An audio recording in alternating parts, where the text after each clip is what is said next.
जय श्री कृष्ण, जय श्री राम। अयोध्या नगरी की बात ही कुछ निराली थी, तभी तो वाल्मीकि की कलम उस नगरी के सौंदर्य का वर्णन करने में रुक नहीं पा रही। और उस नगरी का संचालन कर रहे थे राजा दशरथ। राजा दशरथ के जैसे ही अद्भुत गुण थे उस नगरी की रक्षा करने वाले योद्धा लोगों में। और वो योद्धा लोग कैसे थे उसका वर्णन करते हुए वाल्मीकि आज के श्लोक में कहते हैं, योद्धा नाम अग्निकल्पा नाम, पैशला नाम ऋषि नाम, संपूर्ण कृत विद्या नाम, गुहा केसरी नाम एव। कितनी अद्भुत शक्ति से युक्त थे अयोध्या नगरी के योद्धा लोग। अयोध्या नगरी इसीलिए परिरक्षित थी, इसीलिए शत्रु उस पर आक्रमण नहीं कर सकते थे, शत्रु का उनकी बाउंड्री में प्रवेश नहीं हो सकता था, क्योंकि उनके योद्धा थे, उनके जो रक्षक थे वो था अग्निकल्पम। उनका जो तेज था वो अग्नि के समान जलाकर भस्म करने वाला था।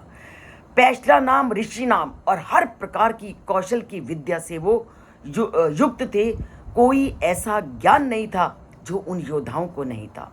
संपूर्ण कृत विद्या नाम, सभी प्रकार की विद्याओं से वो संपन्न थे, वो कुशल थे, वो तेजस्वी थे, वो बिल्कुल ऐसे थे गुहा केसरी नाम, एक शेर के समान।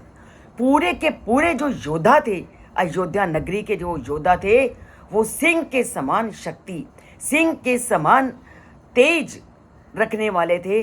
शेर को क्यों कहते हैं जंगल का राजा? क्योंकि सारी अद्भुत शक्तियों से वो संपन्न होता है। और ऐसी ही अद्भुत शक्तियों से युक्त थे उस अयोध्या की रक्षा करने वाले वहाँ के योद्धागण, और जिनका तेज क्या था? अग्नि के समान उनका तेज था, और अपने तेज में वो सब कुछ जलाकर भस्म करने वाले थे। और पैशला नाम, वो बहुत चतुर थे, देखते ही भान लेते थे कि अब इस स्थिति में मुझे क्या करना है। आमर्षि नाम, और कभी भी वो अपमान को ना सहने वाले थे, अर्थात कोई भी अगर उनकी और आंख उठाकर देखता था तो उसका वो मुंह तोड़ जवाब देते थे। और सभी प्रकार की विद्याओं से वो संपन्न थे।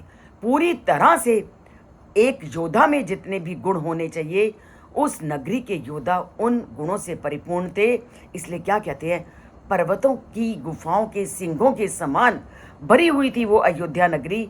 जिस अयोध्या नगरी की रक्षा करने वाले सिंह के समान शक्तिशाली लोग होंगे, वो नगरी किस प्रकार शत्रुओं के उसकी ओर आंख उठा के देख सकते हैं। तो कोई भी शत्रु उनकी ओर नहीं देख सकता था, क्योंकि ऐसे अद्वितीय गुणों से युक्त उस नगरी के योद्धा गण थे। इसीलिए उन योद्धाओं की तुलना किसके साथ की गई? गुफाओं के, पर्वतों की गुफाओं के शेरों के समान। तो पर्वतों की गुफाओं के शेरों के समान वो नगरी सुरक्षित थी, अर्थात उस नगरी में कोई प्रवेश नहीं कर सकता था। ऐसी नगरी से जुड़िए, ऐसी नगरी की अद्भुत शक्ति को जानिए। इस रामायण के चैनल से जुड़िए और जन जन तक इसको पहुंचाने का प्रयत्न कीजिए, ताकि हमारे ग्रंथों की, हमारे लोगों के जनजीवन की, हमारे लोग किस तरह जीवन व्यतीत करते थे उस प्राचीन इतिहास को जान सकें और लोगों तक हम पहुंचा सकें।